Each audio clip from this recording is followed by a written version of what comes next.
হে everyone, last Sunday আমরা পৌঁছে গেছিলাম সাঁইথিয়া পৌষ কালীর মেলাতে। প্রত্যেক বছর পৌষ মাসে মা কালীর মেলা বসে। এখানকার সবাই কটা দিন মেলায় ঘোরাঘুরি করে বেড়ায়। দেখো এই মেলাতে কি না নেই, গরম গরম মালপোয়া, জিলেপি, গজা, এর সাথে সাথে বিভিন্ন রকমের খেলনা, কত রকম খাবারের দোকান বসেছে। এখানে হাতে বানানো বড়ি, পাঁপড় এইসবের দোকানও আছে। তার সাথে আছে বিভিন্ন ঠাকুরের জিনিসের দোকান। মেলায় আমরা সচরাচর এইগুলো দেখতেই পাই। এইসব দোকান তো প্রত্যেক মেলাতেই বসে, এখানেও বসেছে।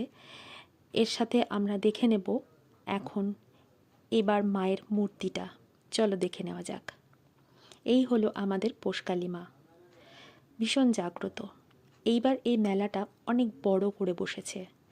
এর মধ্যে এবার আলাদা একটি আকর্ষণ হলো, প্রত্যেক বছর যেমন থাকে তার সাথে, যেমন আমরা বোলপুরের মেলাতে জামা কাপড় বিক্রি হতে দেখি, এই বছর এই মেলাতেও অনেক জামা কাপড় এসেছিল এবং তার সাথে ছিল আমাদের সকলের পছন্দ বিভিন্ন রকমের কানের দোকান, যেখানে বিভিন্ন রকম কানের জিনিস আমরা পাই, ঝুমকা থেকে শুরু করে স্টাফ সব কিছু, তার সাথে বিভিন্ন রকমের জিনিস। আর এই দেখো জামার দোকান।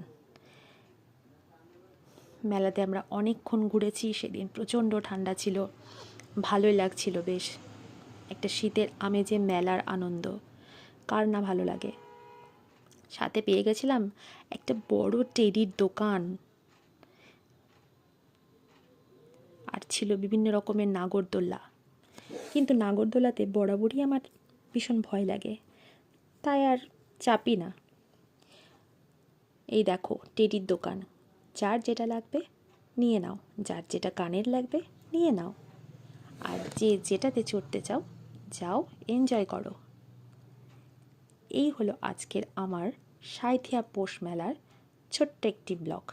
তোমাদের কেমন লাগলো কমেন্টসে জানিও। Thank you.